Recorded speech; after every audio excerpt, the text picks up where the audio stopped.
Salut tout le monde et bienvenue dans le récap de l'actu de la semaine des news. Et cette semaine, justement, nous avons rendez-vous avec l'histoire. Une histoire difficile, mais qu'on tenait absolument à vous faire découvrir, celle des victimes des camps de concentration durant la Seconde Guerre mondiale. Allez, tout voir, tout comprendre, c'est ici que ça se passe. 3, 2, 1, go! On a voulu me tuer juste parce que je suis juive. Ça, mon petit poulet, c'est ce que des millions de juifs ont vécu pendant la Seconde Guerre mondiale. Et si on t'en parle, c'est parce qu'il y a 80 ans, les survivants du camp de concentration d'Auschwitz ont été libérés. Un camp de concentration, c'est un très grand lieu fermé dans lequel des milliers de personnes étaient enfermées dans d'horribles conditions. Entre 1941 et 1945, plus de 6 millions d'hommes, de femmes et d'enfants ont été tués. Il s'agissait principalement de juifs. Ouais, des personnes de culture juive. C'est ce qu'on appelle la Shoah, ou l'Holocauste. Tous ces massacres ont été organisés par une personne, Adolf Hitler, un homme politique allemand, fondateur du parti nazi. Parmi les 240 000 rescapés encore vivants de la Shoah, il y a Ginette Kolinka et Evelyn Askolovitch. Ginette avait 19 ans quand elle est entrée à Auschwitz. Elle y est restée 1 an et demi. Evelyn, elle, était dans un autre camp de concentration, celui de Bergen-Belsen. Elle était un peu plus jeune que Ginette. J'étais petite. C'était entre 4 ans et demi et 6 ans et demi.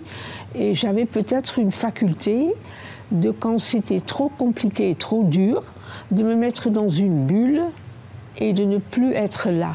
On ne peut pas trouver les mots exacts pour décrire ce que l'on a subi dans les camps.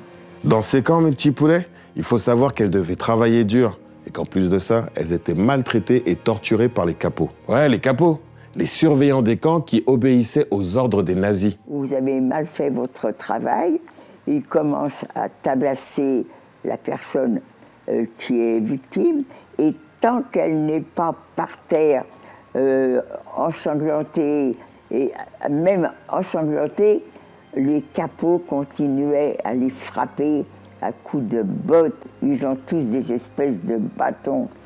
Voilà, ça c'était les capots. Vous voyez cette inscription sur le bras de Ginette?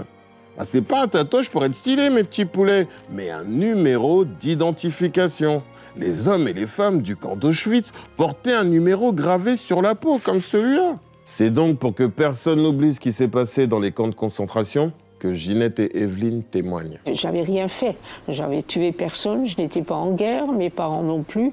Et on a voulu me tuer juste parce que je suis juive. Et donc c'est pour ça que je le raconte. Et laisser une trace, ce n'est pas que faire des témoignages par la parole, c'est aussi écrire des livres. Et justement, le dernier en date de Ginette, c'est cette BD. Elle y raconte comment elle vivait avant la guerre, comment elle a découvert qu'elle était juive et comment elle a fui Paris. On la voit aussi avec un groupe lors d'une visite du camp d'Auschwitz-Birkenau.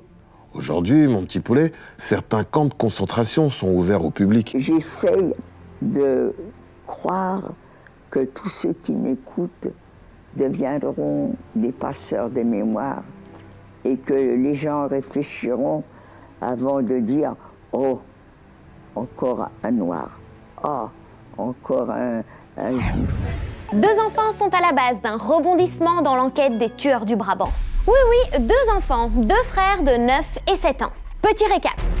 Les tueurs du Brabant sont un groupe de malfaiteurs qui ont commis plusieurs braquages dans les années 80. Ces criminels sont appelés tueurs du Brabant car leurs braquages se déroulaient souvent dans la région du Brabant et parce qu'ils ont tué beaucoup de gens, 28 personnes en tout. C'est le plus grand crime de l'histoire belge depuis la Seconde Guerre mondiale et on n'est jamais parvenu à le résoudre. Mais coup de théâtre, rebondissement. À l'époque, les 2 frères dont je vous parlais ont un jeu. Ils s'amusent à noter les numéros de plaque de toutes les voitures qu'ils croisent. Et un peu avant un braquage des tueurs du Brabant à Alost, ils sont justement en train de jouer à leur jeu favori dans leur petit village de Hopwijk. Ils sont surpris parce que les voitures vont très vite et à l'intérieur, ils aperçoivent des hommes habillés en noir. Alors que font-ils? Ils notent les plaques et les modèles des voitures dans leur carnet. Une Golf de couleur foncée, une Mercedes de couleur claire. La bonne nouvelle dans tout ça, c'est que les enquêteurs ont décidé d'étudier ce carnet avec beaucoup d'attention. L'espoir renaît dans cette enquête vieille de 40 ans et qui sait, c'est peut-être le jeu de 2 enfants qui va résoudre le mystère des tueurs du Brabant. Attention les amis, est-ce que vous êtes prêts pour l'actu pour les champions? Attention, toutes les questions vont porter sur la planète. Première question. Sur notre planète, il y a la mer du Nord. Début d'année à Ostende, des gens se sont baignés. Quelle était la température de la mer? 8 degrés. Bonne réponse! Deuxième question. On apprend qu'une nouvelle loi va permettre de mettre autre chose que des vêtements en bon état dans les bulles terre. Mais quoi? Oui, Baptiste. Déprimant? Bah non. C'est non. Oui. Des vêtements en mauvais état? Des vêtements en mauvais état, c'est une bonne réponse!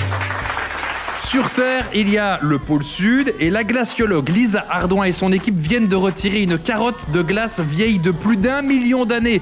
À quelle profondeur a-t-elle été forée? Ça a été très vite là, hein? 3 km! 3 km, c'est une bonne réponse! Le Vendée Globe, cette incroyable course à voile en solitaire autour du monde vient de se terminer complètement. Quel est le prénom du premier arrivé le 14 janvier? Je crois que c'est là-bas! Charlie?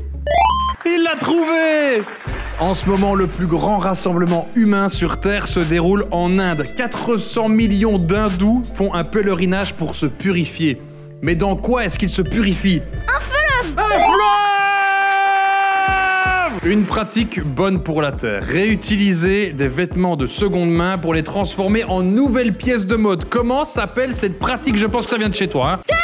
Non, pas terre. Upcycler ou upcycling? Upcycling, on a un gagnant! Bravo, tu gagnes la poule d'or, ouais.